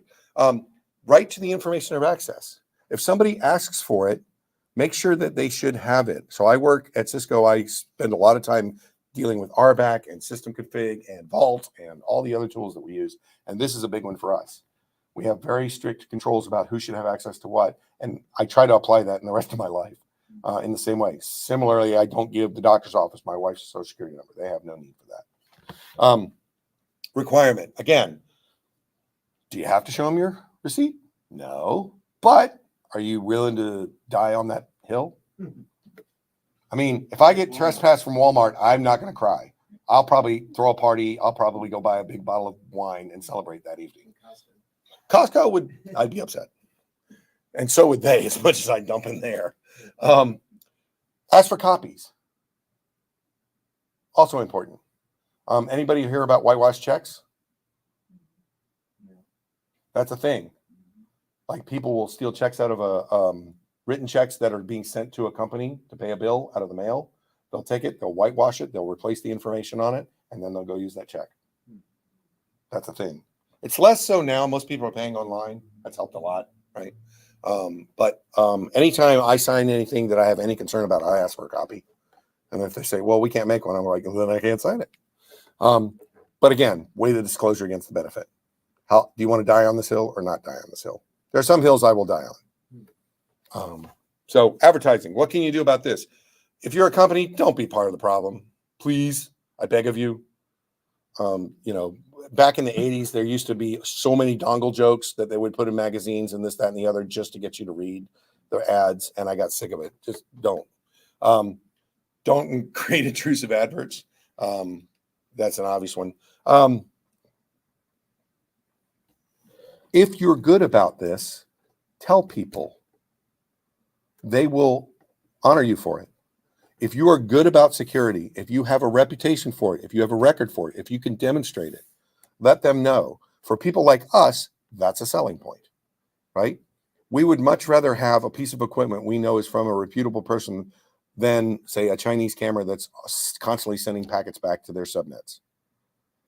So make sure that you tell people that you are that, and you will get that value for it. How many people have ever Googled themselves? Show of hands. How many people have Googled your business? Ooh, you should do that. You should spend some quality time doing that. Absolutely. How many people have Googled other people in their business? If you're part of a red team, you absolutely should be doing that. There was an instance where, again, this was not me. I can't take credit for this one, but a guy was doing a pen test on an organization. And habitually, the first thing he did is he went and Googled all the directors in the organization and found out one of them was a felon and had to report it. And they had to fire him because of the organization he worked for. So you don't want that to happen because of that event. You would much rather happen internally. Make sure you know everything about your business. What else should you look for when you look at your information profile? Anybody ever looked at the code on their root webpage? You should. Yeah. You absolutely should. You should Google your name. You should Google the business address, all the information in it. I do highly recommend you spend time on it. In that class I was just talking about, one of the contests I have for the students is I have them Google me and find the most unique piece of information about me they can find on Google. And it's crazy the depths that they are starting to get to now. They found my sister, where she went to college, what her address is, what she graduated with, all kinds of stuff. They found pictures of me. They found a video from 1987 where I was on stage in high school playing music. I mean, it's nuts, the information you can find on people. Is all of that useful in a social engineering attack? Sure. I mean, we talked earlier, I'm a bass player. Do you think people would be interested in using that as a lead-in? Oh, you play music? I didn't know you played music. That's really cool. What kind of bass do you have? Oh, I've got an Ibanez myself. I've been playing through an SWR amp for years. Those kinds of things start building that rapport. It's very, very useful. Security awareness training is a must. These days, if you're DoD or if you're under HIPAA, if you're under PCI, there's so many, most all of them now have a yearly requirement. These should be good. I used to teach this as a class, how to build a social security awareness training for SANS. Strongly recommend you do this on a regular. Up to and one of the points that we used to do is, and my son gave me this idea and I thought it was fantastic. He's a welder at the shipyard. Every time they have a meeting, an official meeting, they have a box of cards in the middle of the table and they randomly select a card and it's got their safety minute. And it might be, don't stand under a ladder. And for that 5 minutes at the beginning of the meeting, they all talk about why that's important and things they've seen happen and what works. I've done that for security. We have a little box of cards and we say, your password should be what? Long or complex?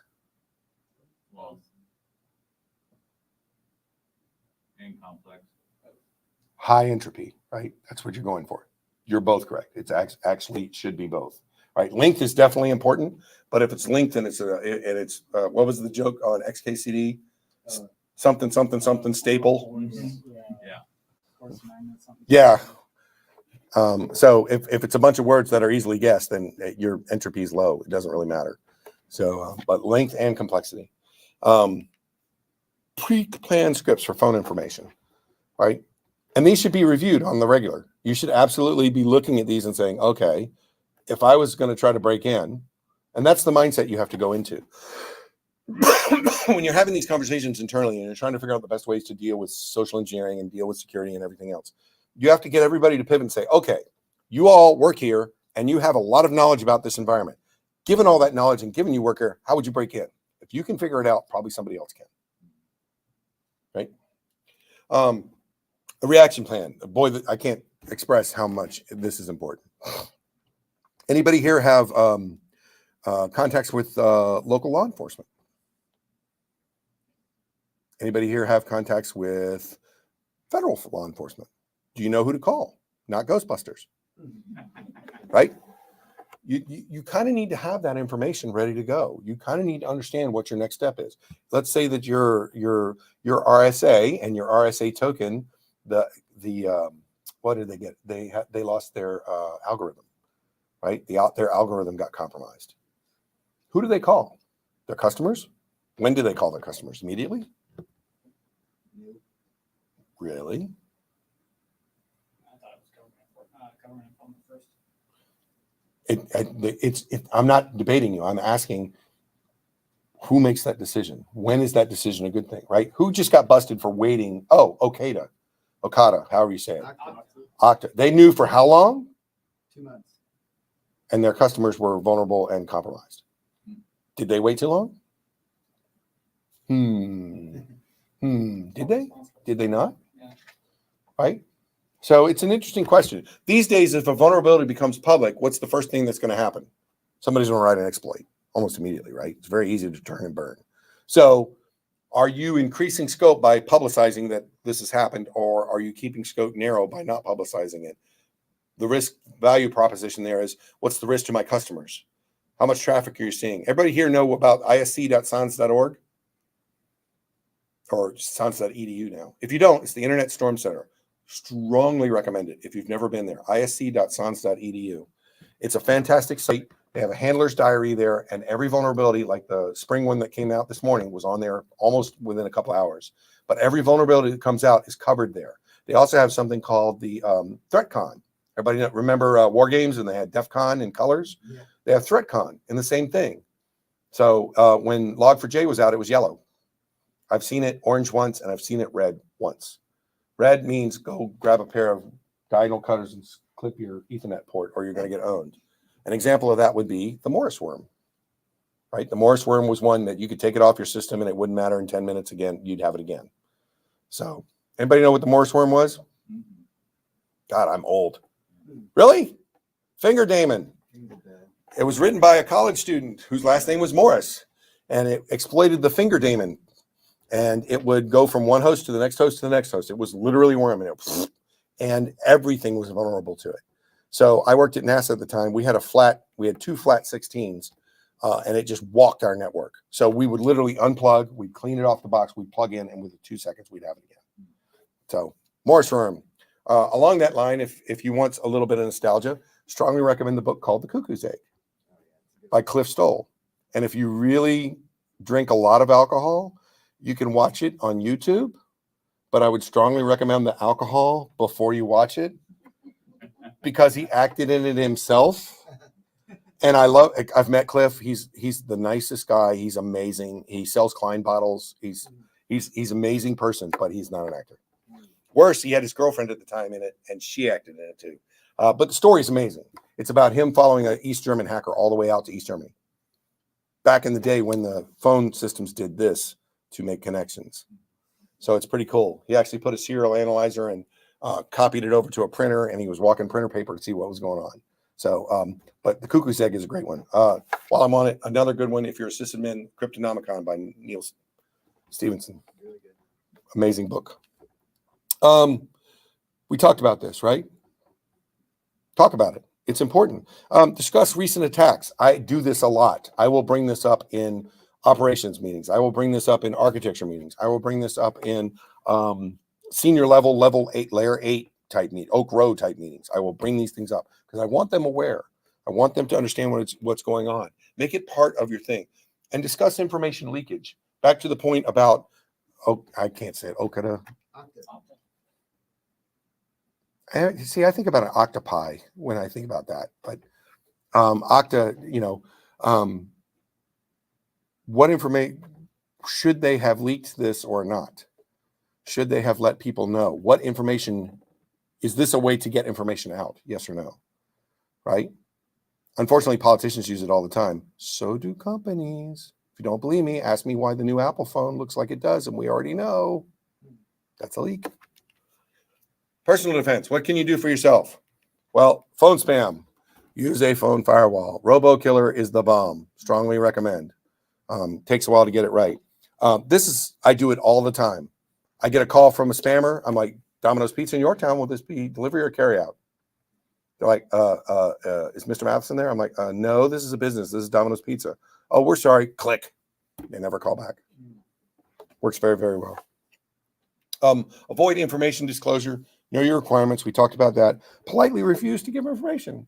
Sorry, I don't give that out. Phone number at the cash register, or give them the White House switchboard. I'm sure they like all the stuff to do. Oh, on that note, if you're ever out of town and they ask for a phone number and you don't have one or want to give one, what you can do is say, well, what's the area code? And they'll give it to you. Like Western North Carolina is 828. Then you use good old Jenny 867-5309, and it works almost all the time.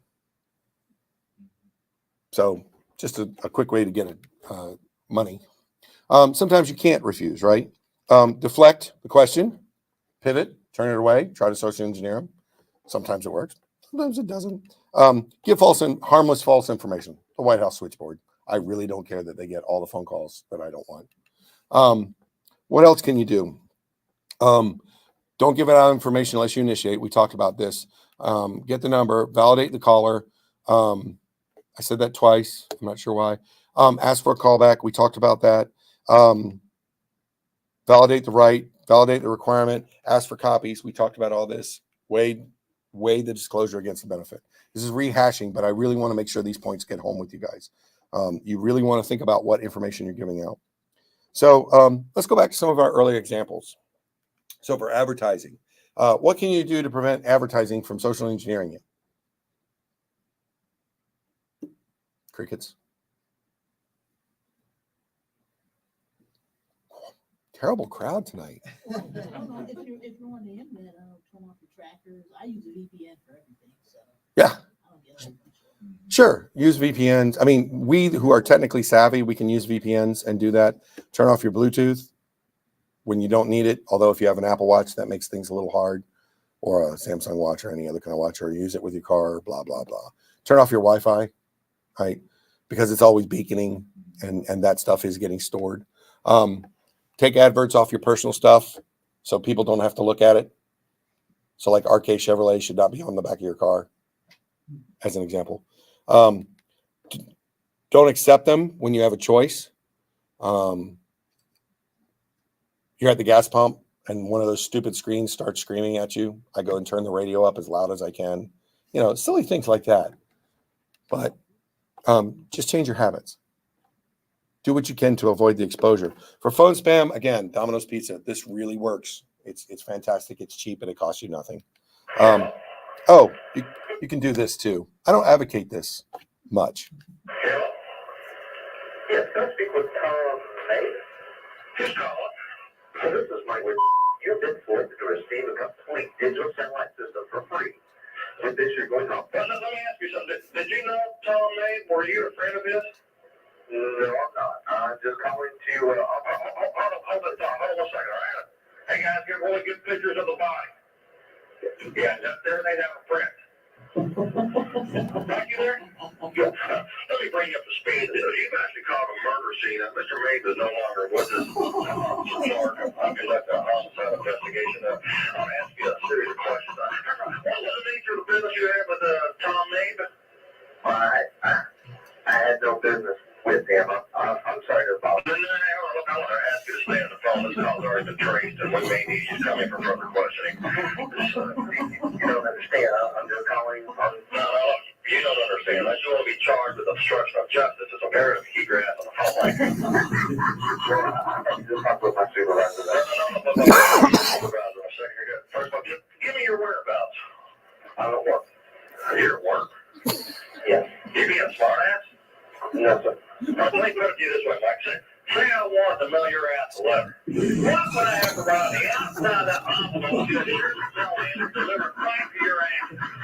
Geographically speaking, Mike, where is work? Littleton, Colorado. Now, hold on, that's cool. Yes, sir. Hold on one second, all right? Yes, sir. Get the little police department homicide division on the phone. Give this information. They know he'd be in stock connection with a fatal shooting and aggravated robbery. It gets worse. I'm just going to stop there. All right. So what did he do?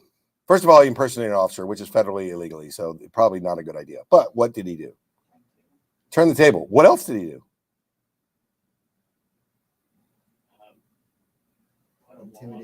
Intimidated. He did. And in This country, you can use that information and sue them. There's a guy that's made $75,000 suing spammers in a year.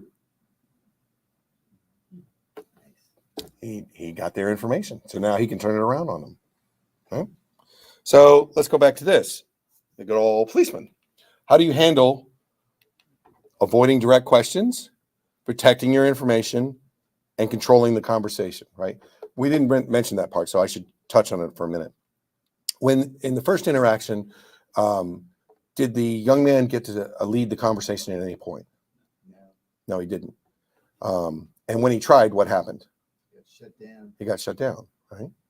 So who's at the advantage? Anybody ever hear the idea that he who writes the contract has the advantage? Right?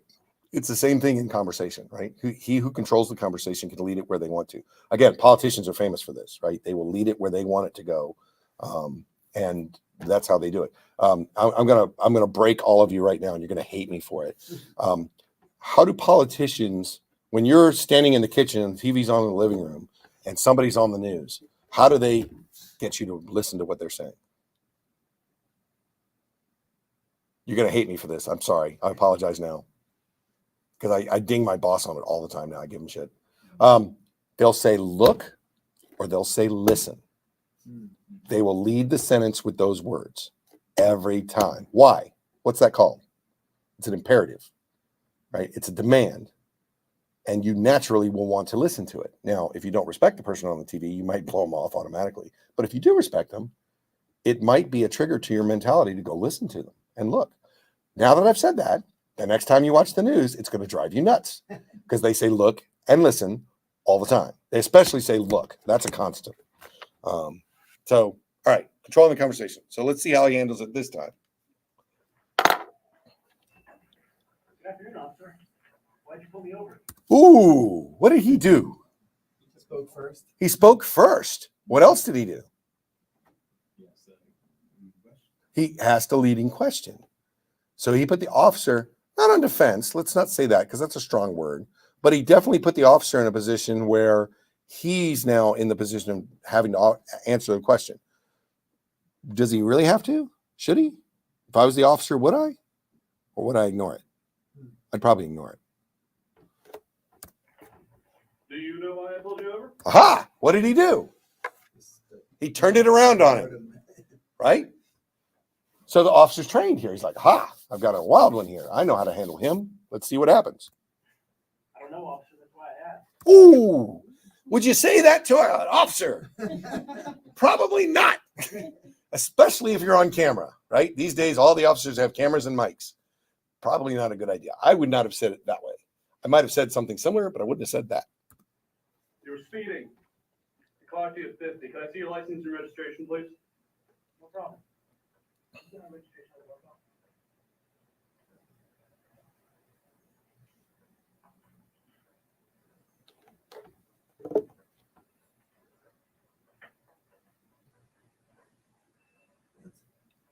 Daryl, do you know what the speed limit is on this road? Almost.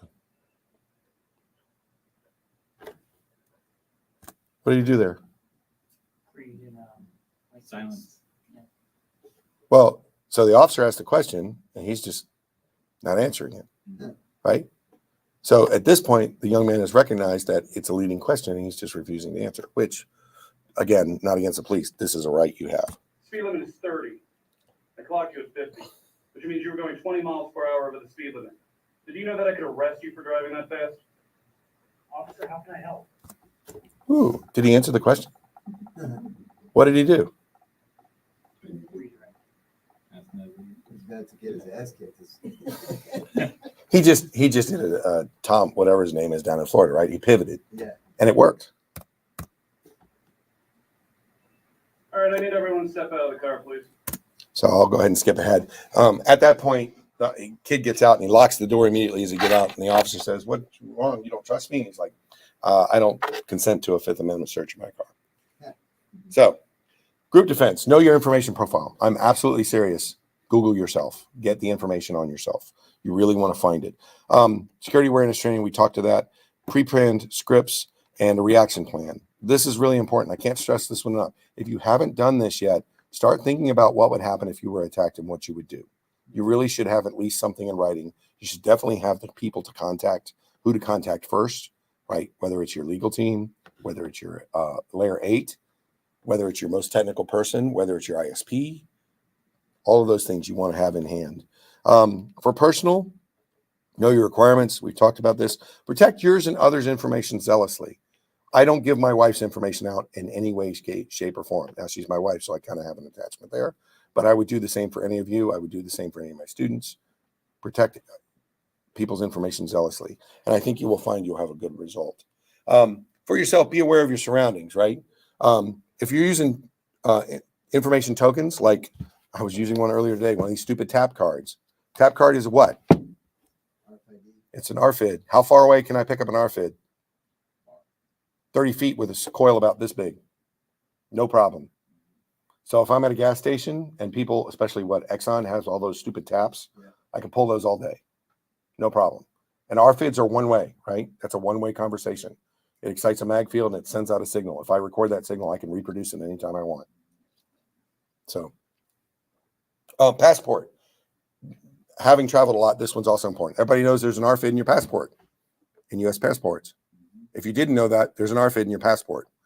They have American detectors outside of this country that they can wear. And when you walk past somebody with a passport, an American passport, it will excite it, go off, detect it, and buzz in their pocket. That's not a joke. So be aware of stuff like that. Cell phones, obviously keyboards. So all this put together, what do we talk about? Definitions, basics, a walkthrough, some examples, and some defense. This is my presentation. Do you guys have any questions? Go cry in the corner.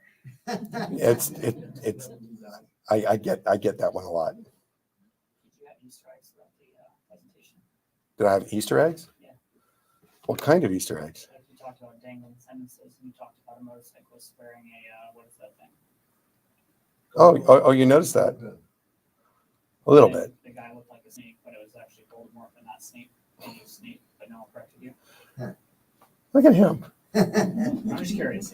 Sometimes yes, sometimes no. You picked up on a few of them though. It's social engineering. That's usually what I get to the end and I use for this. Yeah. Is to say how many people picked up on this and how many people picked up on that.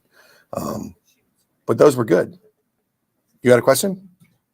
Just the future, I know we have social engineering, but, they're going into things like biometrics and, how can you hack, someone's eye or. Have you seen the movie Gattaca? Yes, I love that movie. I probably watched it last week. So, I watched War Game yesterday. oh, it's one of my favorites. I was that kid. I broke into NASA and I got caught. So I was that kid. As far as it goes, I think as we look towards the future and we look towards individual liberty and privacy around not just social engineering, but human hacking, let's broaden it to that statement. I think that for instance, I am in an argument right now with my sleep doctor because they want to put SIM card in my sleep station in my house and record all the things that I'm doing when I sleep. And I don't want them to have that information. They don't need it. I think as we go further and further and further, personal liberties are being violated in ways we're not seeing at this point, and we're starting to catch on. And I think we're going to see more and more of that. The thing with the cameras in the shops, that's real. That's happening today. People tracking people by their beacons on their phones, that's happening today. All these kinds of things are going on. So I feel like we as the purveyors and the practitioners of this art have to, that's why I kind of really had the tinfoil hat. I think a lot of people look at us as quacks and you're stupid. And what do you mean? That can't really be real. Sure, I'm going to put what I ate on Facebook. Nobody's going to care. I think a lot of people are starting to give out more information because they think it doesn't matter, and it does. So this is one of the reasons I wrote this talk very specifically, is to make more people aware of the dangers. And it's funny because his statement is one I get every time. I'm going to go home and cry in a corner. I'm never coming out of my room. I want you to have that thought because I want you to then come out and start thinking about all of this thing in that point and sharing it. Because I think the more people that are aware of it, the better chance we have of protecting ourselves longer term. Right? U.S. is mostly driven by business, not privacy, whereas the EU is kind of the other way around. So, and especially here in the States, your privacy is almost gone. It's almost non-existent. Facial scans, right? They have cameras now that they can walk the entire Super Bowl and facial scan everybody in the building. How about the IRS trying to get you to facial scan to go file your damn taxes? Did you guys see that? I mean, those kinds of things matter. So yeah, I have a lot of passion about it, and I have a lot of concern. I don't know where they are with it, but in New York, JetBlue was Right. was testing the facial scan to just walk on the plane. Mm-hmm. Americans talking about doing it too. They, at least at the time, this is, just before COVID, they were rolling this out, and there was a huge backlash against it. You guys remember where you could pay? They presented it like, this is the future, this is the Right. greatest thing ever. And it was like, no, thank you. You guys remember where you could pay with your thumb at Farm Fresh and at Food Lion? They tried that for a little while. You could walk in and pay with your thumb. Or, and I love this, I went to Bank of America to cash a Bank of America check. I did not have an account there. They said, we need your fingerprint. And I gave them this one. I'm like, no, you're not getting my fingerprint. Absolutely not. Well, then we can't cash your check. I said, okay, I'm going to go back to the person and get it in a different fund because they don't need that information. You have to be really zealous about protecting your info, or else you're just giving it away. Now, I have a clearance. I've been in the government on and off for years and years and years, so I am sure my name is bandied about. And if you Google my name, it's like 500,000 hits. So I am out there publicly in a lot of million places that I'll never be able to not be. But the more that I can protect it, the more I feel comfortable I'm doing the right thing. So, good question. Anybody else? You seen the Stingray program with Norfolk? I did. I mean, data's gold and people are product. It's absolutely true. And you know how hard it is to build your own Stingray these days? Probably not very. There's a story about at DEF CON, before Stingrays were real popular, somebody took, you could buy a device that you could plug into your house and plug it into the Ethernet, and it would pop up a mini cell tower. Those bad boys got hacked left and right, and people were turning them on. Well, at DEF CON one year, a guy was giving a talk about his, and he made every phone in the audience ring at the same time. Yeah, I saw a guy walking around ShmooCon with the Wi-Fi. Oh, you were. I teach at Shmoo. I couldn't be there this year. I was so mad. Oh, I was so mad. I was at a competition this weekend, so I couldn't go. But I normally teach at Shmoo. I'm there almost every year. I miss it. So, and the guy you're talking about is Dragorn. I know exactly who that person is. So, good. Anybody else have questions? So you can reach me anytime you want. Twitter, I don't usually spend a lot of time there, but if you send mail to me at Insight, I will answer it. And I'm more than happy to solicit questions at any point. You can find me on IRC. I still spend time there as well, usually haunting sysadmin community and Ansible and a couple other fun ones like that. So thank you guys for your time. I really appreciate it. And I hope you enjoyed this talk. Thank you very much. So can you really walk in anywhere if you have a high visibility vest or a ladder or a clipboard?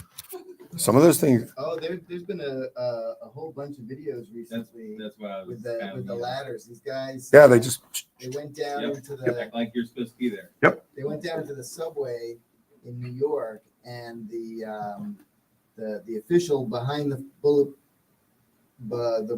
glass, jumped out of her And let them in through. cubicle to open the door for them to let them in. And all they had was some work clothes and a ladder. Yeah, that stuff works. It works like a champ.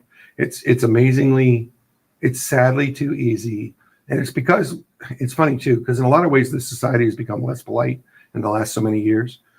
But at the same time, there's this reticence to challenge people that look like they belong there because you don't want to look stupid, right? You don't want to look like you're making the wrong decision. If I'm in my own building and you're walking around without a badge, walk right up to say, I see your badge. I'm in my own building. If I'm not in my own building and I see somebody walking around without a badge, I work part-time. We volunteer at Chrysler Hall and do shows down there. And I can't tell you how many people I've seen sneak backstage doing silly stuff like that all the time, constantly. They'll have one of our uniforms, or they'll have not a cop security guard outfit. And it's usually groupies just trying to get in, but they try all kinds of fun stuff, and it's real. So thanks for your time. Do you want to close? Yeah.